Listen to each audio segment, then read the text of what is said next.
Russell opens his wallet and stares at the bills inside.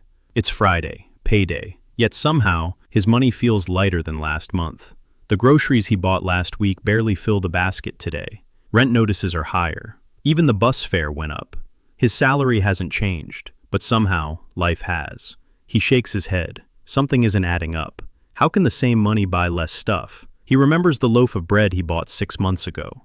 It cost half as much as it does today. Did the bread magically double in value? Did the baker suddenly become twice as skilled? No. The numbers on the price tags went up, but the bread itself hasn't changed. Russell starts to feel that creeping suspicion. If prices rise but goods stay the same, maybe money itself is losing value. On his way home, Russell passes a gas station. The digital board flashes new fuel prices.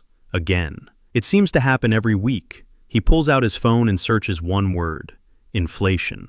The definition says it's a general increase in prices over time. But that doesn't quite explain why he feels poorer. Why does his hard-earned cash seem weaker each week, even when he hasn't spent any more than usual? Russell sits at his kitchen table, bills scattered in front of him. He imagines a small town with 100 bottles of water and $100 in circulation. Each bottle costs $1. Everything seems balanced. Now imagine the town prints another $100, but keeps the same 100 bottles. Nothing about the bottles changed. Nothing about production changed. Yet the price per bottle rises. Suddenly, each dollar buys less. Money loses purchasing power. That's inflation. Russell leans back, trying to wrap his head around it. So it's not just that the baker raised prices, it's that his money doesn't stretch as far. Prices rising is only the visible symptom.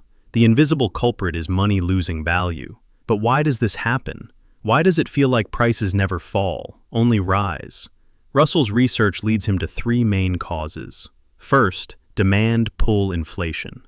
Sometimes, too many people are chasing the same goods. Businesses raise prices because people are willing to pay more. Boom economies, stimulus money, or sudden popularity of certain products can do this. Second, cost-push inflation. When it costs more to make something, higher wages, expensive materials, rising fuel prices, producers pass that cost on to consumers. The price tag rises, even if nothing about the product changed. Third, monetary inflation. Central banks sometimes increase the money supply to stimulate the economy. More money floating around means each unit of currency buys a little less. Russell notices a pattern. These forces are always in motion. Inflation isn't random. It's part of the system. He looks at his savings account. Numbers haven't changed much in a year, but groceries, fuel, and rent are all higher. His savings haven't stayed the same. They've shrunk in real terms. He feels a pang of urgency. Russell remembers a friend who bought a house 2 years ago. That friend isn't complaining. Another friend with a loan says repayment feels easier than expected. Russell realizes something crucial. Inflation affects people differently. Cash holders lose purchasing power. People with assets, real estate, stocks, businesses, often gain. Borrowers pay off debt with weaker money. Inflation shifts wealth in subtle but powerful ways. Russell leans forward, determined. He doesn't want to feel powerless anymore. If money is losing value, he needs a plan. He starts small. First, he looks at assets that grow over time. Stocks, real estate, mutual funds. Things that can outpace inflation. He imagines his money multiplying, not just sitting in a savings account. Second, he avoids hoarding cash. He keeps only what he needs short-term and moves the rest into investments that work harder than his wallet. Third, he diversifies. Some savings in stronger currencies, some in inflation-protected accounts. Russell pictures a split wallet. Cedis on one side, dollars on the other. Fourth, he invests in his skills. If his income grows faster than inflation, he won't just survive, he'll thrive. He sees himself taking online courses, learning, building opportunities that make him more valuable in the job market. Russell starts noticing subtle changes in perspective. Inflation isn't just a threat, it's a signal, a warning that staying still means losing ground.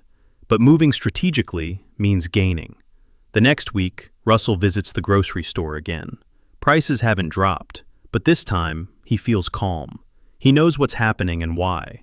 He knows there's a way to protect himself. He thinks about friends complaining about rising costs. Some feel powerless. Others who invested wisely aren't worried. Russell realizes the lesson. Inflation is real, but it isn't unstoppable. It's a system, one you can learn, understand, and navigate. By the end of the month, Russell's mindset has shifted. He's no longer watching his money shrink helplessly. He's thinking ahead, diversifying, investing, building skills. He smiles as he counts his cash, now not with panic, but with purpose. Inflation hasn't disappeared, but Russell has learned to stay ahead of it, and the key insight he carries forward. Inflation isn't a personal failure. It's a feature of modern economies. The goal isn't just earning money, it's making money work smarter than inflation. Russell walks past the bank, the grocery store, and the fuel station. Prices keep changing, numbers keep rising, but he walks with confidence. He understands the system. He isn't powerless anymore. Inflation doesn't have to be a threat. For Russell, and for anyone willing to learn, it becomes a signal, a guide, and a challenge to act wisely.